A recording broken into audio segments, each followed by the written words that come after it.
everyone. Thank you so for joining. As you all are so excited, so am I. We're all excited to have Didi ji. Didi, on behalf of everyone, I would like to welcome you. Radhe Radhe. Radhe Radhe. Thank you. और as always आपके पास जो अगर कोई question है तो please raise your hand ताकि हम आपको क्यू में डाल सके और आप क्वेश्चन पूछ सके. वी प्रेफर कि आप अपना ऑडियो वीडियो ऑन करके खुद क्वेश्चन पूछे, मगर if there is any way आप नहीं पूछ सकते तो मैं आपके बिहाफ पे क्वेश्चंस डेफिनेटली पूछ सकती हूँ. तो you can always type that too. Will now get started. I already see one hand up yet, और बाकी लोग जो अभी ज्वाइन हो रहे हैं, कि मैं देख रही हूँ अभी सब लोग ज्वाइन नहीं हुए, तो प्लीज आप क्वेश्चंस पूछिए. It makes it more interactive and it not only helps you, it also helps us. Okay, we'll now start with Tanisha. Tanisha, go ahead, ask your question. Radhe Radhe Didi. Radhe Radhe. Didi, sorry, but can you please read my question out? What's your question? Did you type it in the chat box? Yeah, I sent it to you on the direct message, by direct message. Okay. मुझे अभी वैसे Didi, Tanisha, I don't see it on the chat. But I can ask Didi, the question from Anmol Kumar is, what is the inspiration for a sadhak and how to find the inspiration within for walking fast in the path of God realization? क्या फिर से repeat साधक के लिए क्या inspiration है और वो इंस्पिरेशन को कैसे ढूंढा जा सकता है ताकि वो भगवत मार्ग में जल्दी से चल सके? इंस्पिरेशन तो केवल गुरु ही होता है ना. गुरु को ही ढूंढ. अगर तुम्हें तो गुरु प्राप्त हो चुके हैं तो बस उनके लेक्चर्स को अधिक से अधिक सुनो. जो भी संभव है उनका कीर्तन लेक्चर सुनो, और तुम्हारे क्वेश्चन आंसर में आती हो, क्यूए सेशन में आती हो, कुछ प्रश्न हो तो कर सकते हो. सत्संग भी होता रहता है यूट्यूब पे. आजकल तो महाराज जी की, भगवान की बड़ी बड़ी कृपा है कि आप 24 घंटे सत्संग कर सकते हो, सुन सकते हो महाराज जी के लेक्चर्स. इंस्पिरेशन तो उन्हीं के लेक्चर से मिलेगा, और प्रचारकों से के भी आते रहते हैं प्रोग्राम. आप उसको भी सुनो. जूम पर दीदी लोग, काफी लोग प्रोग्राम कर रहे हैं. जहाँ तक जितना संभव हो सके अपने मन को सत्संग की ओर रखो, जुड़े रहो किसी ना किसी प्रकार से. जब भी खाली टाइम मिले, या तो कोई लेक्चर सुनो, या कोई कीर्तन सुनो, या कोई महाराज जी की किताब उठा के प्रेम रस सिद्धांत पढ़ो, तो इससे भक्ति बढ़ती जाएगी. और उच्च कोटि के जो सत्संगी है, अगर उनका कोई साथ मिलता है, उनका साथ करने से, उनकी भावना देखने से कभी कभी उसी में इंस्पिरेशन मिलता है. तो दीदी नेक्स्ट तनिषा का क्वेश्चन अभी आ गया. उसने वो पूछ रही है कि घर पे बहुत विरोध होने के बाद अब मुझे भक्ति करने देते हैं, पर फिर भी सब लोग जब इकट्ठे बैठते हैं तो कभी राधा कृष्ण के बारे में या महाराज जी के बारे में भी कुछ अपशब्द बोल देते हैं और मुझे बहुत गुस्सा आता है, और मैं उनका डिसरिस्पेक्ट नहीं करना चाहती, बड़ों का कुछ गलत बोल के. इस सिचुएशन में मैं अपना एंगर को कैसे कंट्रोल करूं और कैसे मूव ऑन, भक्ति में मूव ऑन कर सकूं?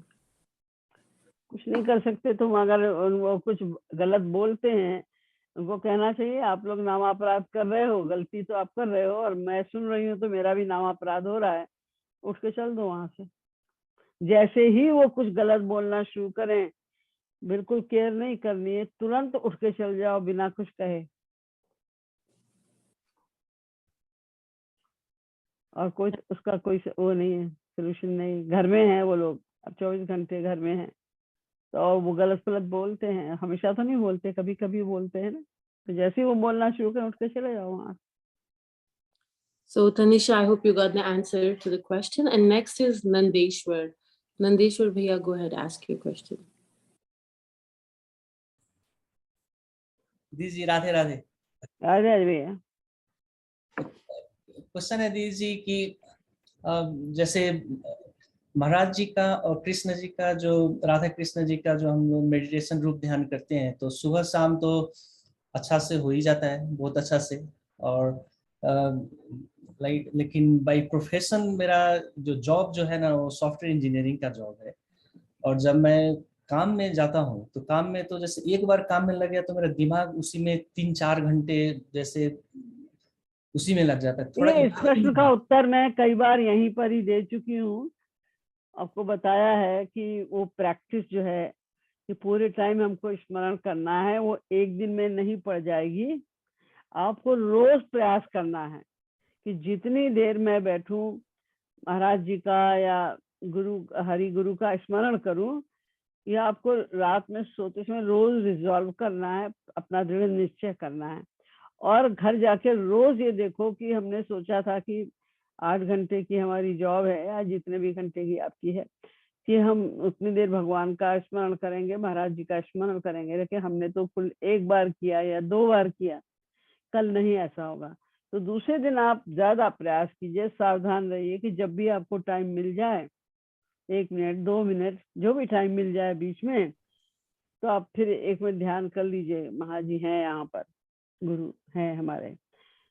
तो फिर ऐसे और बढ़ाइए प्रैक्टिस को कि टाइम और जल्दी निकालो।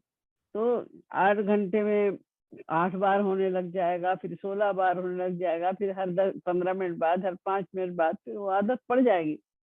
आप सोचो कि हम पहले ही दिन प्रैक्टिस शुरू करें और हम पूरे टाइम महाराज जी का या गुरु हरि का स्मरण करें, वो नहीं होता है। धीरे धीरे प्रैक्टिस से सब कुछ होता है। रिजॉल्व पर तुम्हें बस तुम्हारा संकल्प दृढ़ होना चाहिए, नहीं करना है। और रोज सोने के पहले अपने आप को रीड करो कि हमने आज क्या किया। हमने सोचा तो ये था कि हम पूरे टाइम स्मरण करेंगे, हमने कितनी देर किया, नहीं कल नहीं होगा ऐसा। तो आप सोचो कि आज मैं करूंगा, ज्यादा बार करूंगा, 8 बार 10 बार करूंगा।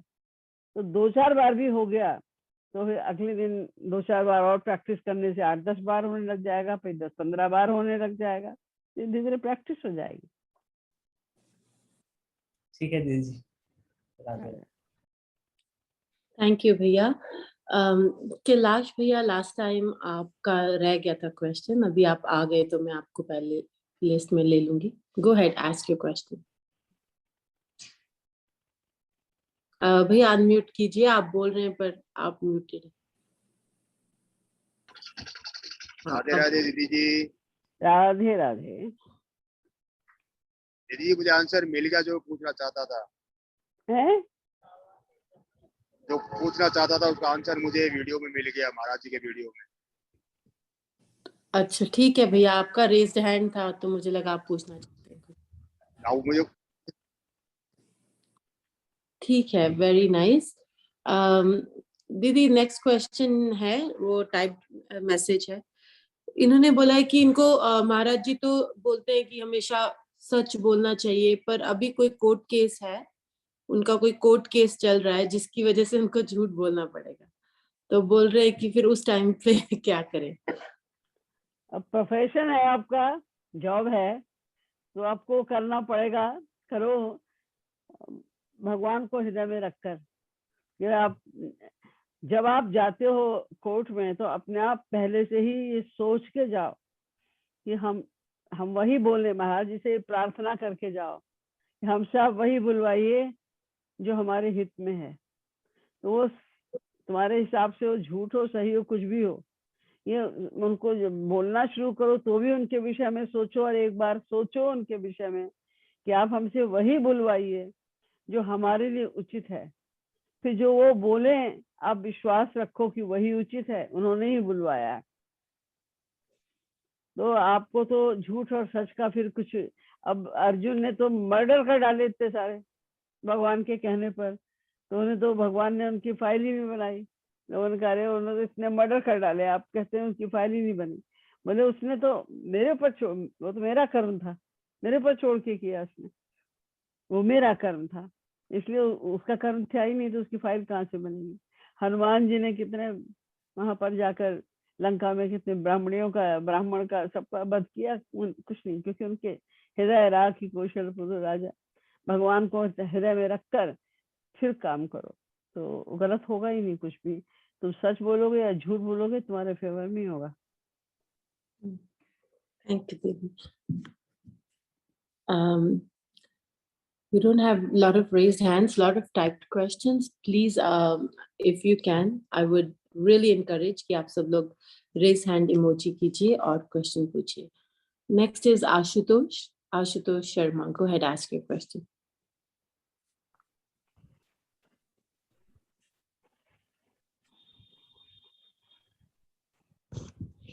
राधे राधे दीदी जी. राधे राधे।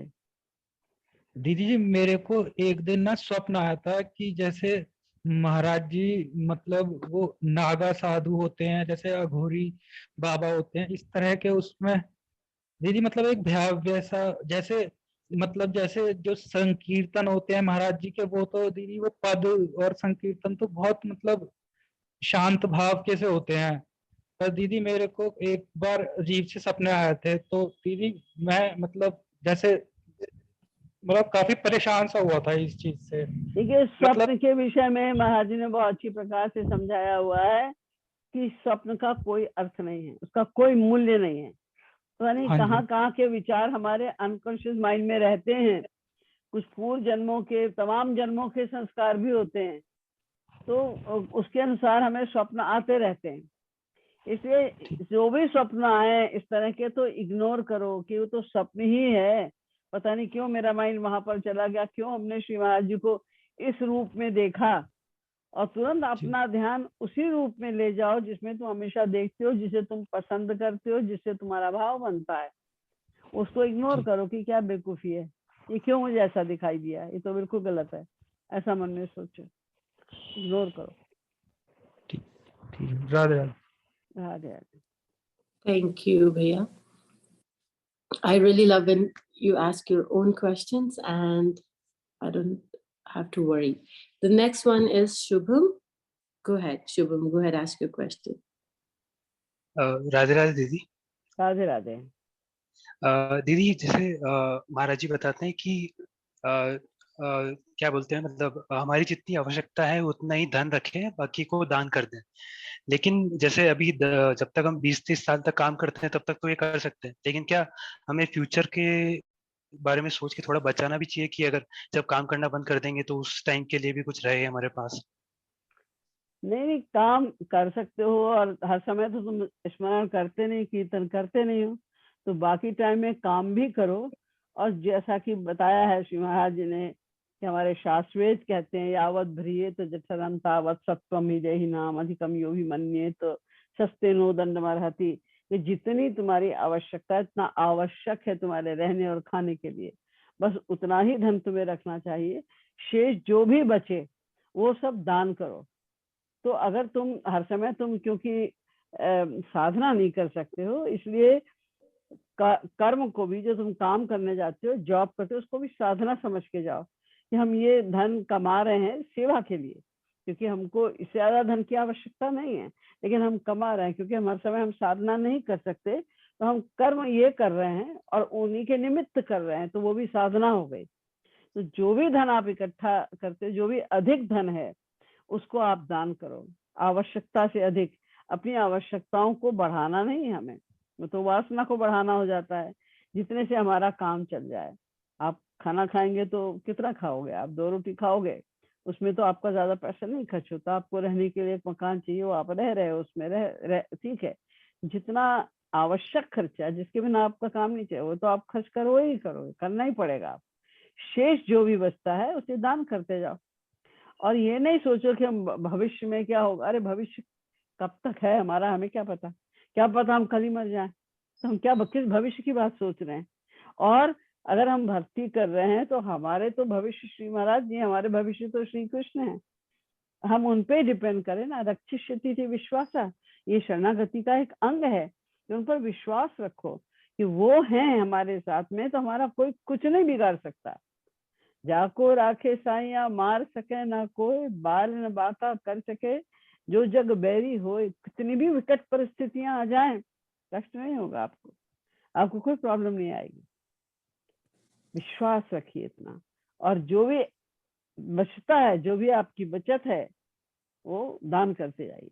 और ये भावना भी होनी चाहिए कि हम अधिक से अधिक बचाएं, ताकि हम अधिक से अधिक दान कर सकें. जितना हम दान करेंगे तो मन की शुद्धि होगी, हमारा चिंतन फिर वहीं का बना रहेगा, और जितना चिंतन बनेगा मन की शुद्धि होगी. इसलिए भविष्य की इतनी चिंता नहीं, खाने पीने के, भविष्य तो तुम्हारा, वर्तमान ही तो तुम्हारा भविष्य है। तो वर्तमान में तुम अपने कल्याण की बात सोचो, शरीर की नहीं। शरीर तो चलेगा जैसे चल रहा है, जितना सुख तुम्हारे भाग में शरीर का लिखा है वो तो मिलेगा, आप चाहे जहां भी रहो, उससे आप नहीं वंचित हो जाओगे। लेकिन अपने भविष्य की हमें ये चिंता करनी है कि कम से कम अगला मनुष्य देह तो मिले। महाराज जी मिले हैं, इतने बड़े संत से हमारा परिचय हुआ है, तो उसका हम लाभ तो उठा लें जितना उठा सकें, वो चिंता ज्यादा करनी। थैंक यू दीदी, राधे राधे। Thanks, भैया. The next question is, इन्होंने लिखा है दीदी कि मेरा बच्चा 1 साल का है और उसकी कुंडली में दोष है, उसके शमन के लिए पंडित के से कुछ उपाय बताए हैं जो मुझे करने हैं, तो ऐसा करने से क्या मेरी अनन्यता और निष्कामता बाधक उनसे बनेगी? उनसे पूछो कि पंडित पहले अपनी तो खत्म कर ले कुंडली। अगर उनको वही सुखी है, उनको कोई प्रॉब्लम नहीं है, तो काहे कोई लोगों की कुंडली बनाते फिर रहे हैं, सब क्यों कर रहे हैं? वो पंडित को कुछ ज्ञान नहीं है, वो कुछ नहीं कर सकते। हम तो कई मंदिरों में रह के देख चुके हैं, थोड़े से श्लोक उन्हें याद होते हैं।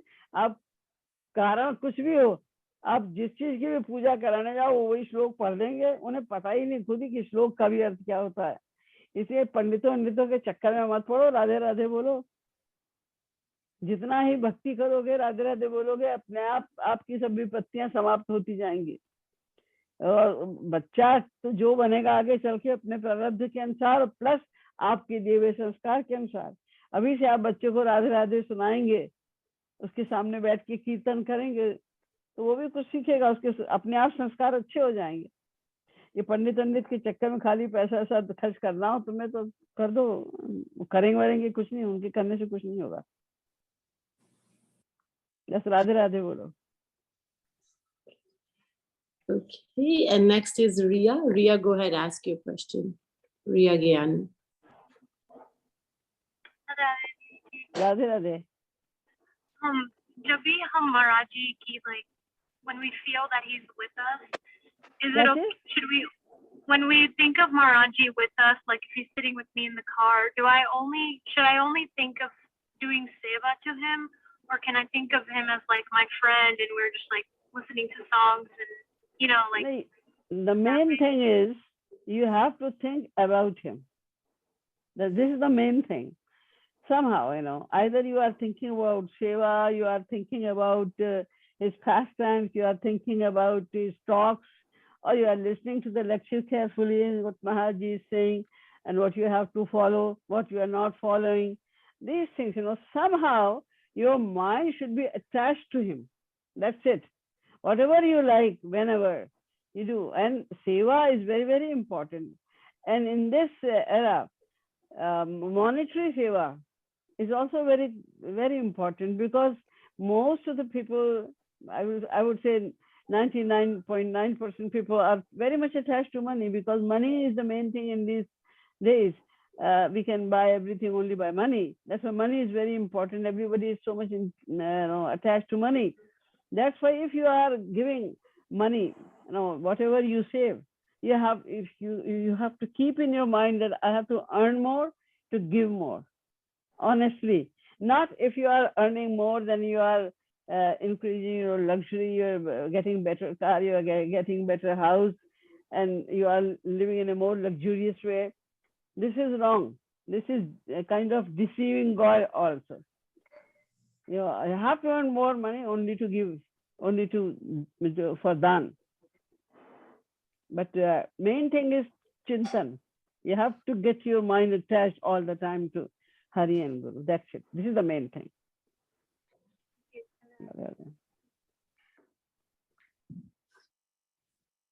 Thank you, Ria, for your question.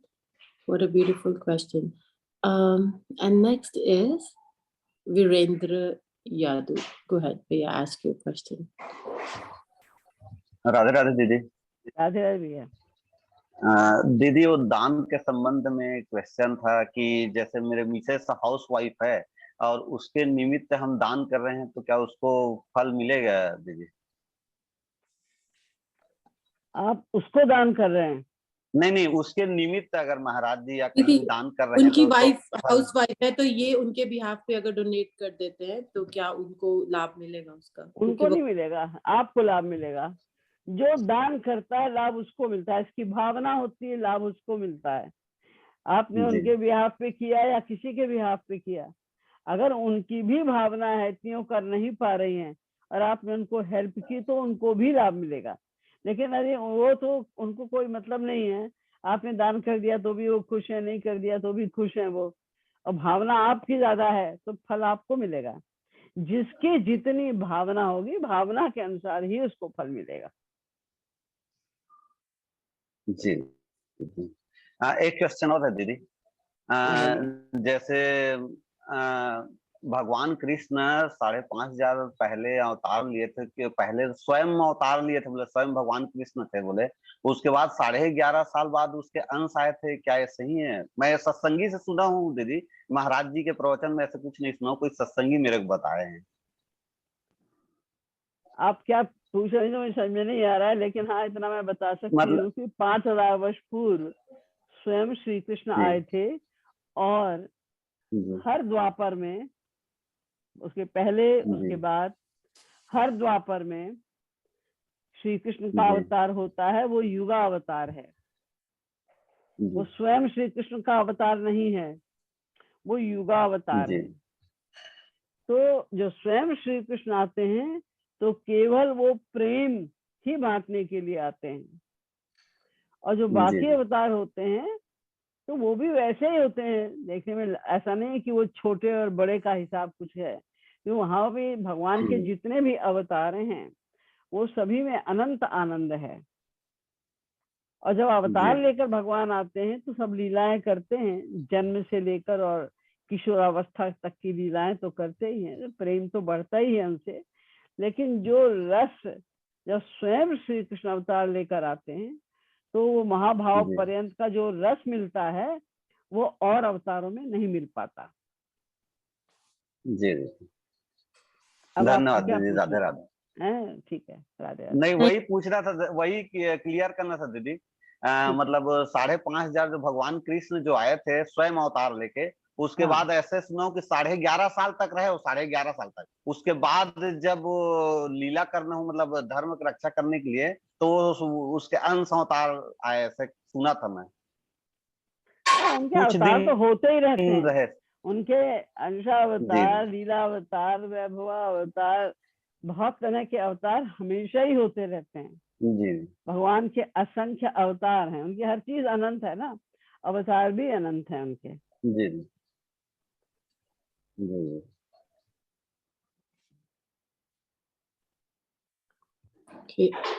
दीदी नेक्स्ट क्वेश्चन है कि कामना और वासना का अर्थ सेम है या डिफरेंट?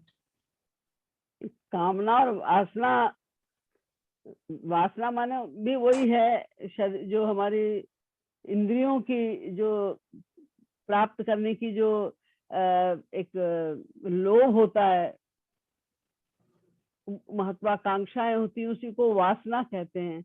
और कामनाएं भी हमारी जो होती इंद्रियों की ही तो होती है ना। तो कामना और वासना इन दोनों में कोई विशेष अंतर नहीं है। तो कामनाएं तो पूरी हो जाती हैं, कामना जो होती है वो क्षणिक होती है। एक चीज की आपने कामना बनाई और आपने उस कामना को पूरा कर लिया तो वो कामना आपकी समाप्त हो गई, अब तुरंत दूसरी कामना ले लेगी। जो दूसरी कामना, एक कामना आपने पूर्ण कर ली और फिर आपको दूसरी कामना पैदा हो गई, ये वासना के कारण हुई। वासना मानने होता है हृदय से ही आपके अंदर जो सांसारिक विषयों को पाने की एक हविस है, जो पाने की बहुत ज्यादा लोभ है, उसको वासना कहते हैं। और जो उससे संबंधित जो इच्छाएं हैं बनती रहती हैं और पूरी होती रहती हैं, फिर बनती हैं, फिर पूरी होते हैं, उसको कामना कहते हैं। थैंक यू दीदी। Next is anonymous person. So if we could have that anonymous person known now by unmuting and singing. Radhe Radhe दीदी। राधे राधे। दीदी जी, मेरा सवाल ये था कि शरणागति को एक शर्त बताया जाता है भगवत प्राप्ति के लिए, बट साथ ही साथ हम ये भी सुनते हैं कि हमें अंतःकरण की शुद्धि करनी है। तो ये थोड़ा सा समझ नहीं आता है कि दोनों चीजें एक साथ होनी है या ये कैसा होगा, मतलब जैसे, एंड इससे रिलेटेड एक एग्जांपल भी देखिए, है। शरणागति से ही तो अंतःकरण की शुद्धि होगी ना। शरणागति माने जितना जितना आपका मन भगवान में लगता जाए परमानेंटली, मतलब अभी तो कभी लगता है, कभी नहीं लगता है, कभी नहीं लगता, लेकिन कुछ परसेंट तो ऐसा है कि मन लगता ही लगता है आपका। तो जो जितना आपका मन, जितना प्रेम भगवान से हो गया है, जितना मन आपका भगवान में लगने लगा है, वही आपकी शरणागति है। और उसी के अनुसार, यानी जितना आप ध्यान करेंगे भगवान का, भगवान सर्वशुद्ध है ना, दिव्य है, तो आप जितना ही भगवान का या महापुरुष का, विशेष करके अपने गुरु का, जो ईश्वर प्राप्त संत है, जितना आप ध्यान करेंगे, यानी जितना उनको आप हृदय में लाएंगे, तो हृदय शुद्ध होता जाएगा। जैसे शुद्ध जल को आप लाओ तो वस्तु के ऊपर, तो वस्तु शुद्ध होती जाएगी। अशुद्ध वस्तु में उसको डुबो, वो अशुद्ध होती जाती है। ऐसे जितना ही हम भगवान को अपने हृदय में लाते हैं, उतना मन शुद्ध हो जाता है। और उसी के अनुसार हमारी शरणागति, मतलब भगवान का जितना हमारा मन लगने लगा, जितना हमारा उनसे प्यार हो गया, उसी का नाम शरणागति है। और उसी पर निर्भर करती है हमारी अंतःकरण शुद्धि भी। तो अंतःकरण शुद्धि करने के लिए ही हमें कीर्तन भजन करना है। उनके जितनी हमारी अंतःकरण शुद्धि होती जाएगी, हम अपने आप हमारा मन उतना ही ज्यादा उनमें डूबता जाएगा। दोनों अन्योन्याश्रित हैं, एक दूसरे पर डिपेंड करते हैं। प्रमुख बात तो ये है कि हम साधना करें, रूप ध्यान की प्रैक्टिस करें, उससे अंतःकरण शुद्धि हो। जितनी अंतःकरण शुद्धि होगी, हमारी शरणागति बढ़ती जाएगी। और जिस दिन हमारी 100% शरणागति हो जाएगी, उस दिन हमें भगवत दर्शन हो जाएंगे। एंड एक चीज और कि इससे रिलेटेड एक एग्जांपल भी था, जैसे गौरांग महाप्रभु के जमाने में हम सुनते हैं कि वो एक तार्किक था। तो जिस टाइम पे महाप्रभु ने ये कहा कि तुम्हारे इतने जन्मों में भगवत प्राप्ति हो जाएगी, एंड या फिर जब वो स्टेटमेंट चेंज करा, तो उसी क्षण में उसकी शरणागति बढ़ती चली गई, एंड उसी कॉन्वर्सेशन में उसकी भगवत प्राप्ति हो गई। तो ये कैसे कि उसकी अंतःकरण, क्योंकि वो तो तार्किक था। देखिए, दो बातें हैं इसमें। पहली बात तो ये है कि भगवान की यही शर्त है कि जिस क्षण आपके मन की पूर्ण शुद्धि हो जाएगी, या यूं कहिए दूसरे शब्दों में, जिस क्षण आपकी पूर्ण शरणागति हो जाएगी, उसी क्षण भगवत दर्शन हो जाएंगे। अब जिन ऐसे कई उदाहरण है महाप्रभु चैतन्य के जीवन काल में, जिनको अकस्मात ईश्वर प्राप्ति हुई, जैसे जगाई मधाई तो बड़े भारी पापी थे, और उनको उनके ऊपर कृपा हुई, उन्हें भगवत प्राप्ति हो गई। तो जो उन्हें भगवत प्राप्ति हुई, उसके कारण क्या होते हैं कि जो भगवत प्राप्ति में तीन बातें विशेष होती हैं, तीन कारणों से भगवत प्राप्ति हो जाती है, भगवत रति मिल जाती है। एक तो साधना अभिनिवेश, यानी आप साधना कर करके अपने अंतःकरण की शुद्धि कर लें। दूसरा है कृष्ण भक्त कृपा, किसी भक्त की, महापुरुष की कृपा हो जाए आपके ऊपर। और तीसरी बात है स्वयं भगवान की कृपा हो जाए आपके ऊपर। ऐसे सर्कमस्टेंसेस होते हैं। तो जो जगाई मधाई थे, उन्होंने पाप किया और फिर उसके बाद उन्होंने धर्म के मारे क्षमा भी मांगी। पापी हृदय था उनका। एक तो महापुरुष के दर्शन हो गए, महाप्रभु चैतन्य जो राधा कृष्ण के मिश्रित अवतार थे, उनके दर्शन हो गए। दूसरे नित्यानंद जी पैरों में पड़ गए और उन्होंने शर्त लगा दी कि अगर हमने कभी भी ऐसा कोई काम किया हो अपने जीवन काल में जिससे आप प्रसन्न हुए हो, तो जगाई मधाई पे कृपा कर दीजिए। अब इतने बड़े महापुरुष की अगर कृपा हो जाए, ये तो हुई कृष्ण भक्त कृपा। कि इतने बड़े महापुरुष की अगर एक तुच्छ जीव पर कृपा हो जाए तो उनके कल्याण में क्या देरी है। और फिर उनके कहने पर स्वयं श्री कृष्ण की कृपा हो जाए तो कल्याण में क्या देरी है। लेकिन ऐसा तभी होता है जब उनके पूर्व जन्म के संस्कार भी होते हैं। उन्होंने अवश्य ही पूर्व जन्मों में साधना की होगी और फिर कुसंग में पड़ गए और फिर उनका हृदय परिवर्तन हो गया। इस जन्म में वो पापी के रूप में आए, लेकिन क्योंकि उनके पूर्व जन्मों की कमाई भी थी इसीलिए वो कृपा कर पाए। और दूसरी चीज एक ये भी होती है विश्वास। गुरु कुछ कहे और आपको 100% विश्वास हो जाए, आपका मन कितना भी, आप कितने बड़े पापी हैं, विश्वास हो गया। जैसे काजी थे, आप प्रभु चैतन्य के टाइम पे काजी थे। जब उन्होंने पूछा कि हमारा कल्याण कैसे होगा, ये हम तो ऐसे पापी ही नहीं है कि जो भजन कीर्तन कभी नहीं किया हमने तो भजन कीर्तन वालों को घोर कष्ट पहुंचाया, रोका है उन्हें कीर्तन करने से। मेरे समान तो कोई बिरला ही पापी होगा, तो फिर मेरा भी कल्याण संभव है क्या। तो महाप्रभु चैतन्य ने ऐसे ही कह दिया, हाँ हो जाएगा। देखो ये जो पेड़ दिख रहा है ना तुम्हें, इसमें जितनी पत्तियां हैं इतने जन्मों के बाद। तो वो खुद विश्वास हो गया उनके वचन पर, उनको विश्वास हो गया। उनका अरे कितनी भी पत्तियां हैं इस पेड़ में, अनंत तो नहीं है। हाँ। अरे हम नहीं गिन सकते, लेकिन अनंत नहीं है। इसकी मतलब मुझे भी भगवत प्राप्ति हो जाएगी, आपने कहा है, अब तो कोई डाउट वाली बात ही नहीं है। ये विश्वास देख के महाप्रभु चैतन्य ने कहा नहीं नहीं नहीं नहीं, तुझको तो 10-12 जन्मों में ही भगवत प्राप्ति हो जाएगी।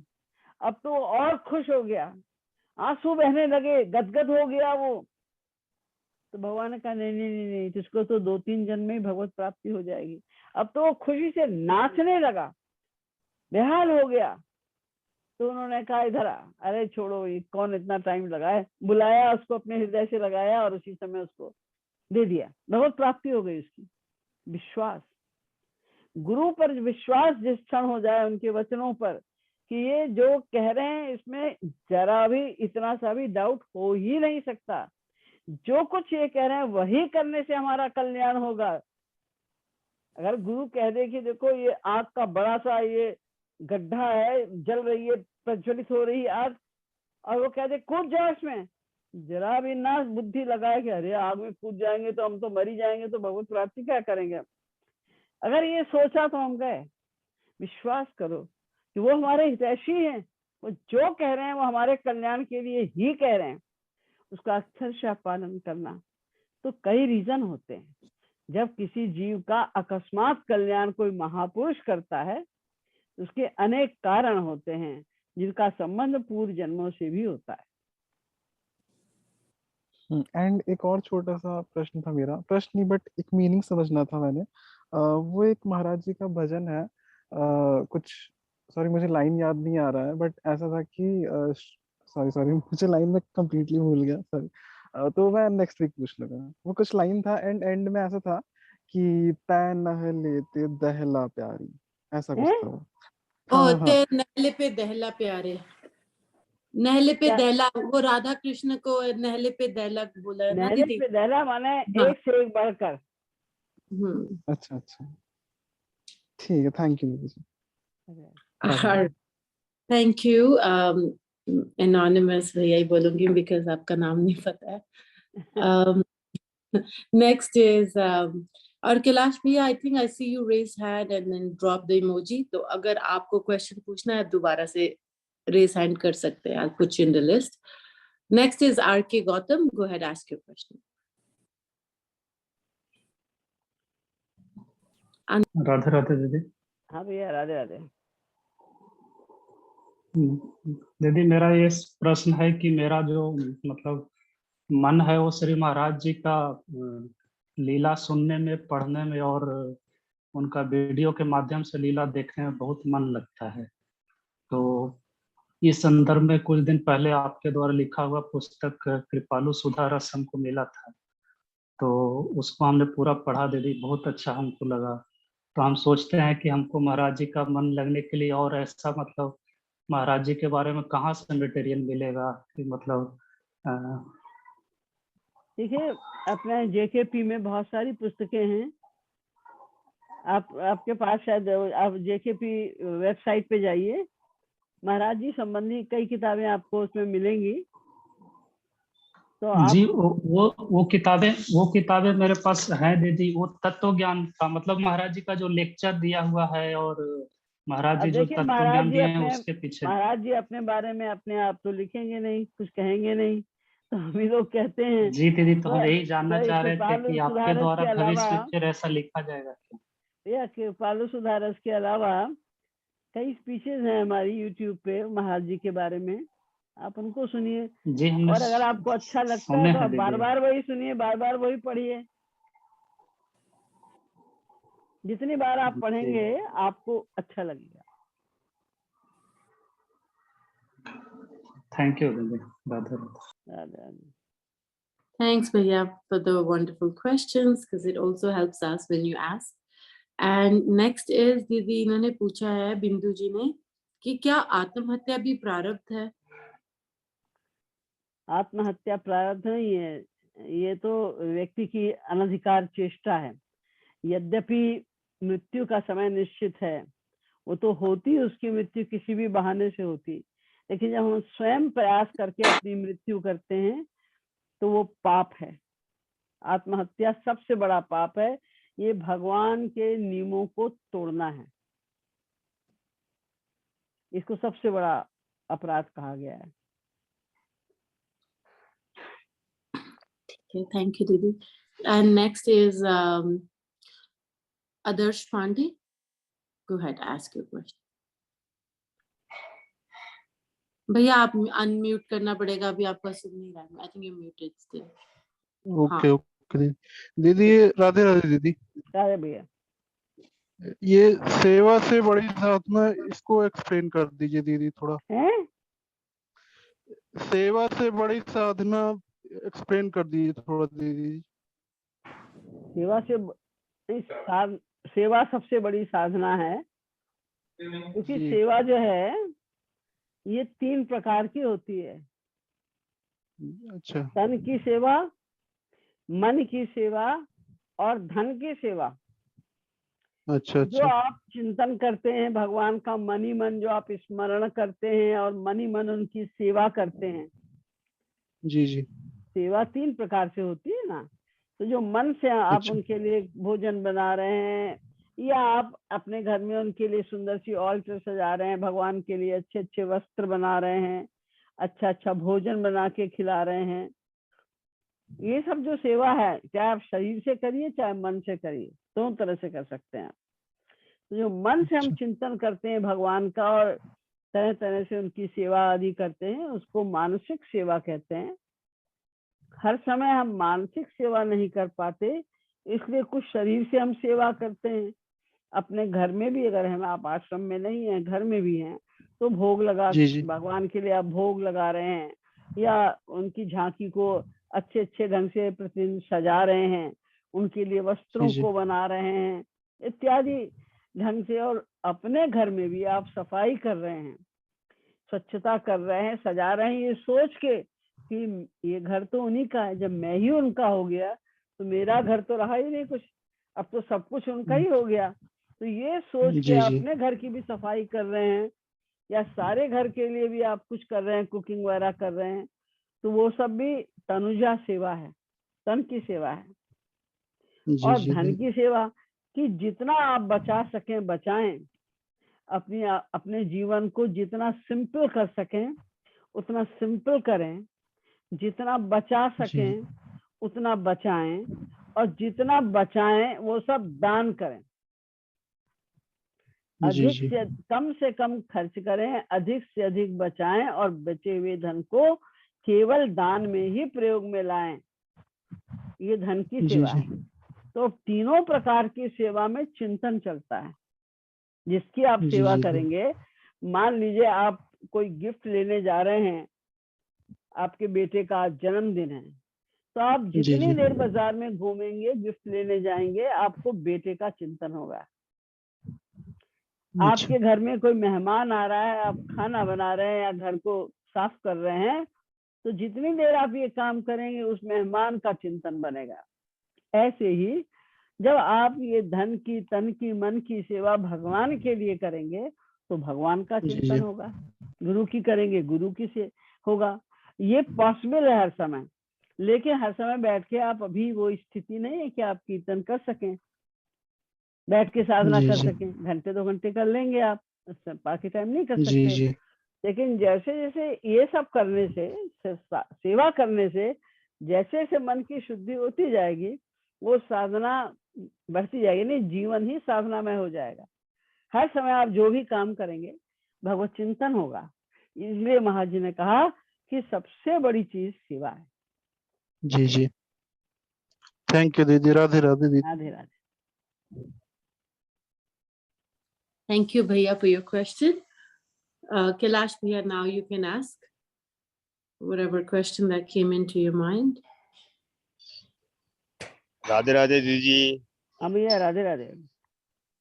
दीदी जी, एक मैंने वीडियो देखा था महाराज जी का, हैं? उसमें लिखा था कि महाराज जी का एक वीडियो देखा था मैंने, तो उसमें लिखा था कि अंतिम टाइम में अगर राधे राधे नाम नहीं निकलेगा तो भगवत प्राप्ति नहीं होगी। हाँ। तो इसमें मैं पूछना चाहता हूँ कि अगले जन्म में हमको मनुष्य जीवन मिलेगा या कुछ और, अगर राधे राधे नाम अंतिम समय में नहीं आए तो? अंतिम समय में कोई भी व्यक्ति राधे राधे नाम ले ही नहीं सकता। कारण ये है कि मृत्यु के पहले ही, वैसे मृत्यु के टाइम बहुत कष्ट होता है, जैसे हजारों बिच्छू एक साथ डंक मार रहे हों, गला जो है वो कफवात पित्त से रुंध जाता है, आवाज निकलती नहीं है, इतना भयंकर कष्ट होता है। तो इस भयंकर कष्ट में मृत्यु के पहले ही व्यक्ति को मूर्छा हो जाती है, बेहोश हो जाता है वो। तो बेहोशी में आप कुछ सोच सकते हैं? नहीं सोच सकते ना। बेहोशी में तो आप कुछ नहीं कर सकते, ना मानसिक ना शारीरिक कोई कार्य नहीं कर सकते। उसके बाद फिर जब कष्ट और बढ़ता है तब मृत्यु होती है। तो बेहोशी की पहले वाली स्थिति में कोई कुछ याद नहीं कर सकता, तो मृत्यु में कोई कैसे याद करेगा? वही व्यक्ति मरते समय भगवान का स्मरण कर सकता है जिसे कोई शारीरिक कष्ट होता ही नहीं, जिसका मन पूर्ण शरणागत हो चुका है ऑलरेडी। वो ऑलरेडी हर समय भगवान का ही नाम ले रहा है। संसार के कष्ट से व्याप्त होते ही नहीं, हमें होते हैं क्योंकि हम शरीर को मैं मानते हैं, इस शरीर को ही आत्मा मानते हैं, इसलिए हम शरीर के कष्टों से दुखी होते रहते हैं। लेकिन जिसको ज्ञान हो गया कि हम शरीर है ही नहीं, उन्हें शरीर के कष्ट नहीं व्याप्त होते और वो हर समय बस भगवान के प्रेम में लीन रहते हैं, तो उनको कोई कष्ट ही नहीं होता और वो तो शरीर को छोड़ते हैं। जो व्यक्ति राधे नाम लेकर शरीर को छोड़ता है वो उसको भगवत प्राप्ति होती है। हम लोग छोड़ते नहीं है, हमारा शरीर तो छुड़वाया जाता है, जबरदस्ती खींच के ले जाते हैं आत्मा को, या हम छोड़ना नहीं चाहते शरीर को। इसलिए हमारा कर्तव्य केवल इतना है कि जितना हो सके हर समय राधे राधे राधे राधे बोलते रहें, ताकि जो हमारा अंतिम क्षण वो वाला होगा जब हम लेने काबिल नहीं रहेंगे भगवान का नाम लेने, तब तक भी अगर हम भगवान का नाम ले रहे हैं और गुरु के हम शरणागत हैं तो ये 100% श्योर है कि हमें मानव देह मिलेगा।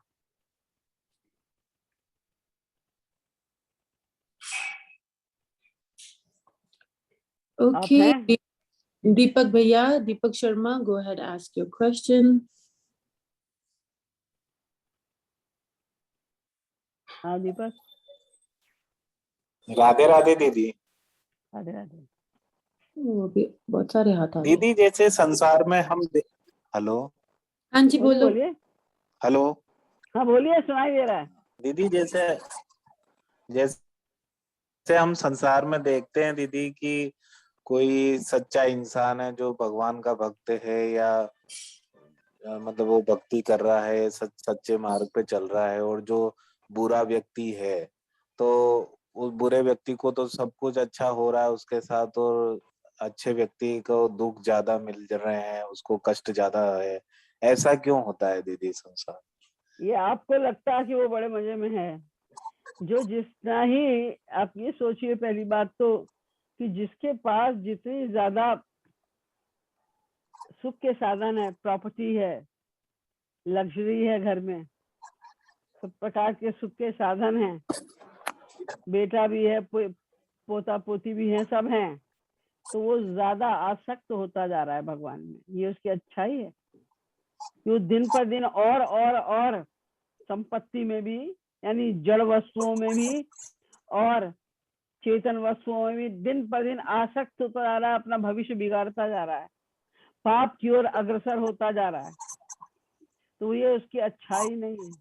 हाँ, उसने पूर्व जन्म में बहुत दान किया होगा तो उसको धन अधिक मिल रहा है।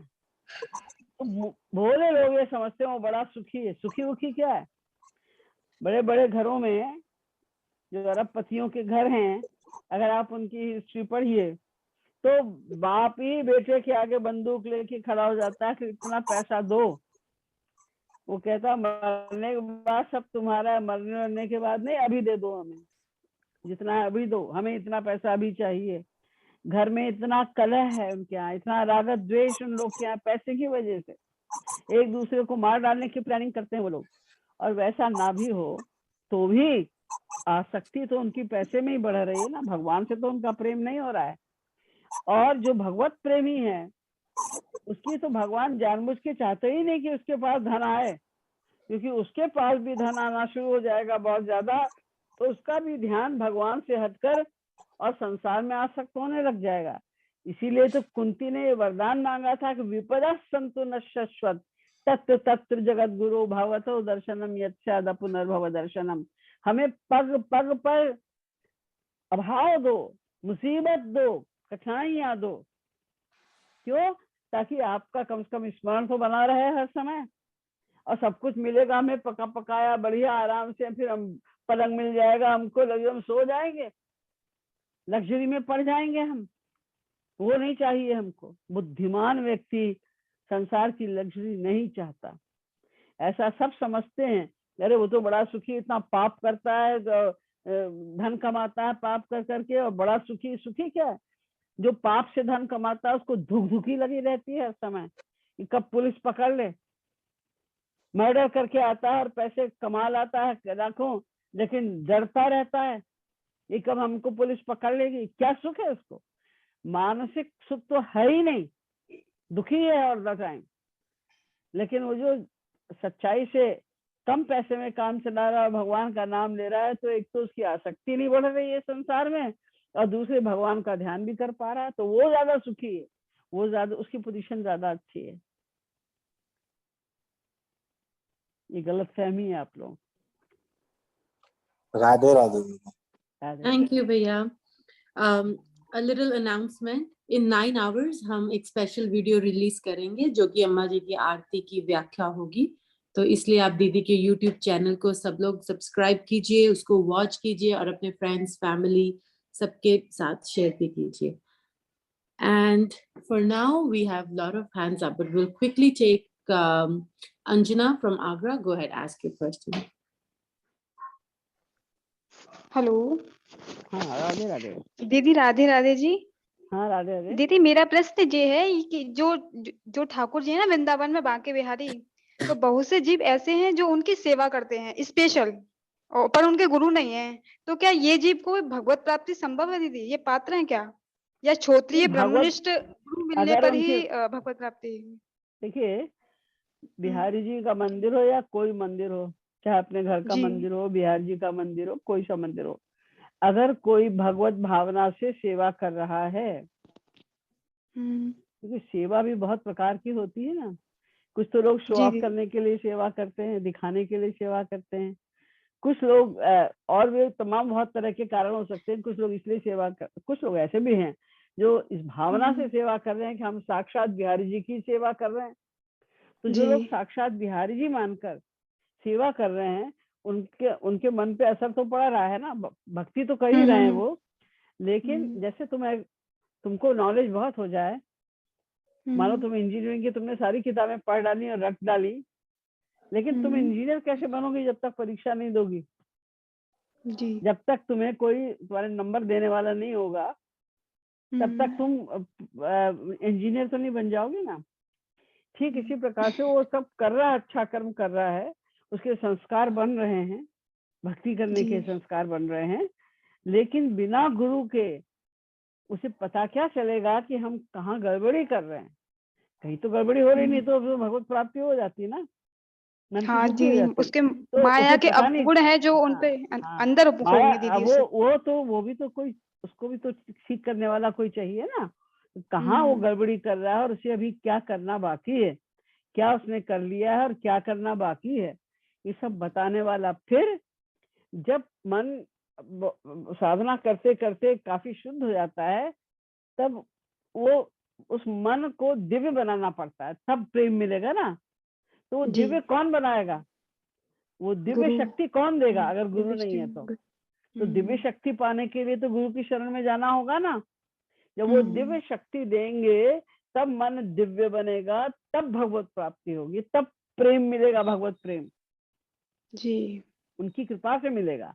इसलिए गुरु बिन भवन लितरई की कोई जो बिरंच शंकर सम होई। ब्रह्मा शंकर के बराबर भी कोई कॉम्पिटेंट हो, बहुत बुद्धिमान हो, तो भी बिना गुरु की कृपा के कोई भी प्रेम नहीं प्राप्त कर सकता। जी जी दीदी, राधे राधे दीदी। Radhe Radhe. Thanks, Anjana. And next is Kamala from Nepal. Go ahead, ask your question. And then we have Saurabh after that. दीदी जी राधे राधे। दीदी जी राधे राधे। दीदी जी, मेरा क्वेश्चन ये है कि जैसे हम महाराज जी के सत्संग में और यहाँ मंदिर में सेवा करते हैं, श्रृंगार सेवा, तो उसमें कोई विग्रह जैसे लड्डू गोपाल के जैसे छोटे सरकार के, ये विग्रह में हमारे हाथ से कुछ मतलब टूट फूट हो जाए या कुछ भी हो जाए, इसका अपराध लगेगा क्या दीदी? इसका प्रायश्चित क्या होगा? नहीं, अनजाने में कुछ हो जाता है तो उसका अपराध नहीं होता, लेकिन फिर भी व्यक्ति को उसका प्रायश्चित करना चाहिए। उसके बदले में या तो वो जो कुछ टूट गया है उसके बदले में दूसरा ला कर दे दे, या उसके बदले में जितनी क्षमता है उतना धन दे दे, या उतनी भी क्षमता नहीं है तो आंसू बहाए घर में बैठ के कि मुझसे अपराध हो गया, तो अपराध क्षमा हो जाता है। जी दीदी, थैंक यू दीदी जी। राधे राधे। राधे राधे दीदी। Okay. And next is Saurabh. Saurabh Yadav, go ahead, ask your question.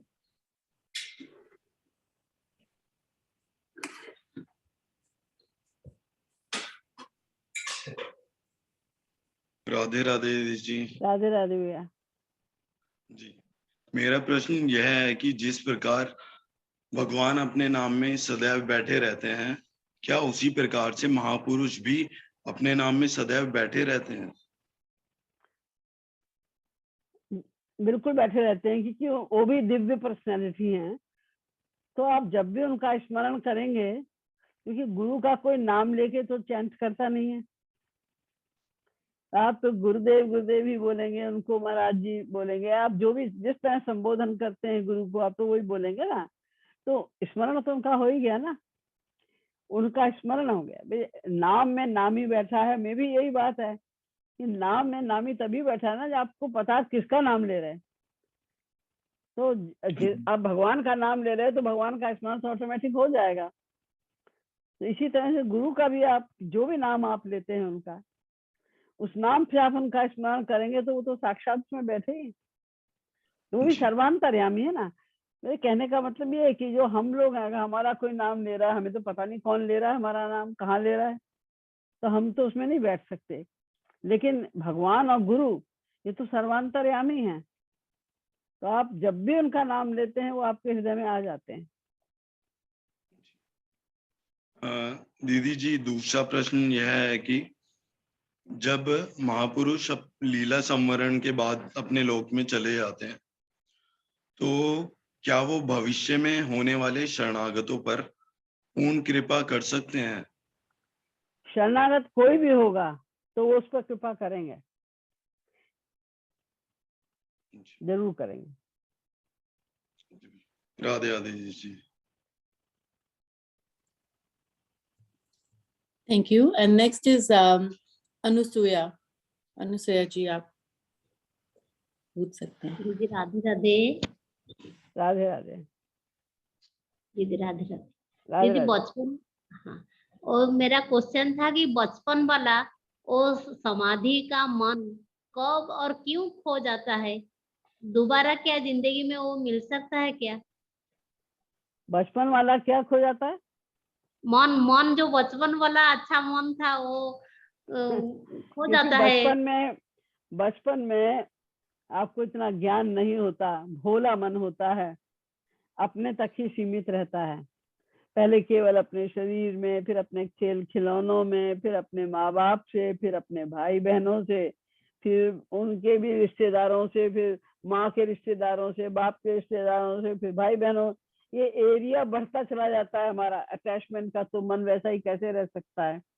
हाँ, अगर आप सबसे नाता तोड़ दें, हमारा कोई नहीं, समझ लें, ये सही फैक्ट है, यद्यपि यही फैक्ट है, लेकिन हम तो नाते बढ़ाते जाते हैं ना। ये भी हमारा है, ये भी हमारा साला साली, ये हमारा उस हमारे साले का भाई है, ये हमारे, ऐसे लोग बोलते हैं। तो हम तो अपने नाते एरिया बढ़ाते जा रहे हैं ना, हमारा मन गंदा होता जा रहा है। तो अगर हम समझ लें कि हमारा कोई है ही नहीं इस संसार में, भगवान ही था, वही है, वही रहेगा, नाते तोड़ लिए तो बच्चे वाला मन हो जाएगा, भोला मन हो जाएगा। बच्चे का मन, इसीलिए बच्चे का मन कहलाता है ना कि वो क्लीन स्लेट है, शुद्ध मन है। हमें भी अपने मन को शुद्ध कर लेना है, बच्चे वाला ही हो जाएगा।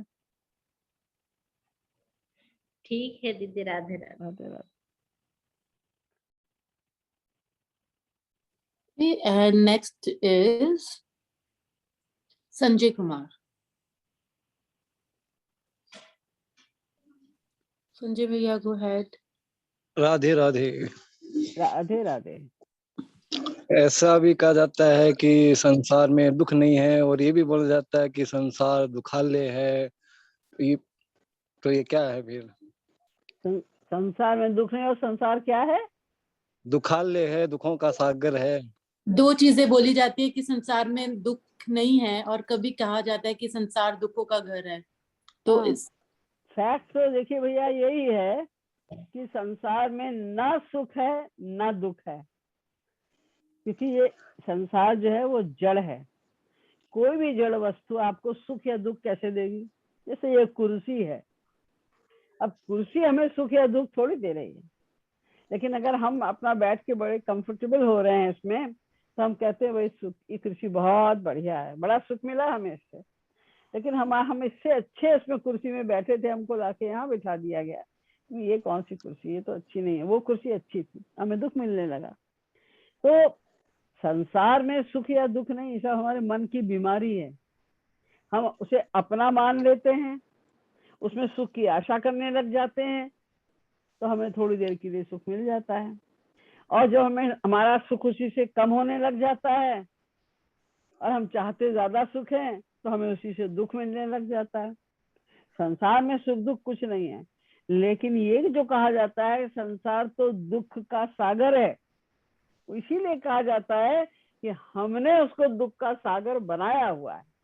क्योंकि हम हर चीज में, जो कुछ भी हम संसार में देखते हैं, पाते हैं, जिनसे हमारा संबंध है, सब में सुख की आशा लगाए बैठे हैं, उससे जब सुख पाना चाहते हैं जबरदस्ती। अब आप बालू को फेलते आइए और सोचिए इसमें से तेल निकलेगा, चूने के पानी को मथते आइए, सोचिए इसमें से मक्खन निकलेगा, तो आप 1000 जन्म तक यही लगातार करते रहिए, कहाँ से मिलेगा? तो हम तो संसार से जबरदस्ती इसमें है ही नहीं, सुख दुख कुछ नहीं है, तो जड़ है संसार। इससे हम सुख निकालना, निचोड़ना चाहते हैं, कैसे भी मिल जाए हमें सुख। इससे नहीं मिला तो उस व्यक्ति से मिलेगा, इस हस्बैंड से सुख नहीं मिला, शादी कर लो दूसरी, उससे मिल जाएगा। इस फ्रेंड से सुख नहीं मिला, अब इसको छोड़ो, उससे मिल जाएगा। ये खाना खाया, सुख नहीं मिला, अब ये खा के देख लेते हैं, इससे सुख मिल जाएगा। हम बस संसार में ही सुख को ढूंढने में लगे हुए अनादिकाल से, इसीलिए इसको दुख का सागर कहा जा रहा है। इसीलिए कहा था इसको छोड़ो, इसमें नहीं सुख है, समझो ये सुख नहीं है। जिस दिन हम ये समझ लेंगे, ये संसार, इसी संसार में रहकर तो गोपियों ने कहा था कि जित देखूं तित श्याममयी है। यहीं पर तो आके हनुमान जी ने कहा था सिया राम मैं सब जग जानी, सब जग जानी। ये सारे महापुरुष लोग सर्वत्र श्री कृष्ण को ही देख रहे हैं, राम को ही देख रहे हैं, इनको क्यों नहीं दुख हो रहा है व्याप्त? वही तो संसार में रह रहे हैं, क्योंकि उन्होंने समझ लिया ये सब यहाँ है ही नहीं, इसे आशा ही नहीं की उन्होंने। आशैव परमम दुखम नैराश्यम परमम सुखम। हाँ, इन्होंने नारद जी ने लिखा कि जो आशा लगाए बैठे हैं संसार में हम सुख की, बस इसी कारण हम दुखी हैं। और अनादिकाल से हर चीज से हम आशा करते हैं सुख की, इसीलिए ये हमारे लिए दुख का सागर बना हुआ है। बहुत बहुत धन्यवाद। मैं बालाजी मंदिर में पुजारी हूँ, तो हनुमान जी की पूजा को श्री कृष्ण की तरफ से कैसे मोड़ूं? अब ये सोचिए कि वो हनुमान जी उन्हीं श्री कृष्ण के तो भक्त हैं। राम और कृष्ण दो हैं क्या? राम और कृष्ण अलग पर्सनैलिटीज तो नहीं है ना। तभी तो महाभारत के युद्ध में हनुमान जी श्री कृष्ण के रथ की ध्वजा में बैठे हुए थे ना। दो नहीं है ये। तुलसीदास जी, बहुत से लोग कहते हैं देखो तुलसीदास जी ने भी राम और कृष्ण में भेद माना। एक बार वो वृंदावन गए और वृंदावन के एक मंदिर में जब गए तो वहां तो माधुर्य भाव की उपासना होती है। तो राधा कृष्ण एक दूसरे के गले में हाथ डाल के खड़े हुए हैं, ऐसी मूर्ति थी। तो तुलसीदास जी ने झट आंख बंद कर ली और बोले कहा कहो छवि आज की भले भने हो नाथ। आप बहुत सुंदर लग रहे हैं आज, लेकिन तुलसी मस्तक तब नवे धनुष बाण देव हाथ। लेकिन अब तुलसी आपको प्रणाम कैसे करे? वो तो राम का भक्त है, धनुष बाण ले लो तो हम तुम्हें प्रणाम कर सकेंगे, तुम्हारी शोभा देख सकेंगे। अब इसको लेके लोग संशय करते हैं कि देखो उन्होंने राम को प्रणाम नहीं किया, लेकिन ये ध्यान नहीं देते कि अगर वो जानते नहीं थे कि यही तो कृष्ण है, यही तो राम है जो मुरली लेके श्री राधा रानी के साथ खड़े हैं, वही तो हमारे राम सीता हैं। तभी तो उन्होंने कहा कि आज आप बड़े सुंदर लग रहे हो, क्या छवि है आपकी। लेकिन मैं आपको कैसे प्रणाम करूं, क्योंकि मैं तो दास भाव का हूँ। आप तो हमारी महारानी सीता के साथ में खड़े हुए हैं। तो जब आप दास भाव का एक भक्त, कोई दास जो है वो भगवान अपने स्वामी के प्राइवेट कमरे में तो नहीं जा सकता ना, जब वो अपनी प्रियाजू के साथ बैठे हुए हैं। इसलिए कहा कि धनुष बाण, आप धनुष लेंगे, सीधे खड़े हो जाएंगे तो मैं आपका दास, मैं भी प्रवेश कर पाऊंगा अंदर, नहीं तो मैं प्रवेश कैसे करूंगा? मेरे अधिकार से परे की बात है। रसिक लोग मेरी हंसी उड़ाएंगे। अगर वो ये जानते नहीं थे कि राम और कृष्ण एक ही हैं, तो श्री कृष्ण ने ये क्यों कहा कि धनुष बाण ले हुआ? अरे आपसे कोई व्यक्ति कह दे कि हमारे हस्बैंड के कपड़े पहन लो, तो क्या वो हस्बैंड समझ के आपके पास आ जाएगी? नहीं आएगी ना। कपड़े पहनने से कुछ थोड़ी होता है। अरे पता है कि नहीं, वो यही श्री कृष्ण हमारे राम हैं। तभी तो तुलसीदास जी ने ये बात कही कि तुलसी मस्तक तब नाथ शब्द का प्रयोग करें, भले बने हो नाथ है मेरे स्वामी, अब बड़े खूबसूरत, बड़े सुंदर लग रहे हो आज। तो इसमें भेद नहीं है। तो हनुमान जी भी श्री कृष्ण के दास हैं। तो जैसे उन्होंने दासता की, जो उनका भाव था सेवा का, हमें वही भाव डेवलप करना है उनकी कृपा से श्री कृष्ण के लिए। हमें श्री कृष्ण वाला उनका रूप पसंद है। जैसे कोई व्यक्ति अलग अलग सबके कपड़े होते हैं, अलग अलग ढंग से कोई ड्रेसअप होता है, तो हमें किसी को कोई रूप में अच्छा लगता है, किसी को कोई रूप में अच्छा लगता है। तो हमें तो अपने राम का श्री कृष्ण वाला रूप पसंद है और वो उनके दास हैं हनुमान जी। तो हनुमान जी से यही प्रार्थना हमें करनी है कि हमारी भक्ति श्री कृष्ण में बढ़ाओ। वो सेवा भाव जो आपका था रामावतार में, वही सेवा भाव हमें श्री कृष्ण के लिए दो। ये उनसे दिन रात प्रार्थना करो हनुमान जी से, तो हनुमान जी की कृपा से ही आपको श्री कृष्ण की भक्ति मिलेगी। बहुत बहुत धन्यवाद। राधे राधे। राधे राधे। थैंक यू भैया, thank you for your question. Usually पहले इतने हैंड रेज नहीं होते, इन द एंड बहुत सारे हो जाते हैं। तो I would like to apologise जो 4-5 लोग रह गए। मैंने उनके नेम नोट कर लिए हैं, विराज, Dilip and Shri Radhe and 1008।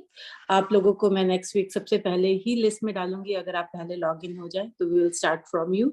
For now, I would just like to say thank you on everyone's behalf. दीदी, thank you so much for your time and answers. आप सब लोग भी अपने रिगार्ड्स दीदी को दे सकते हैं अनम्यूट करके।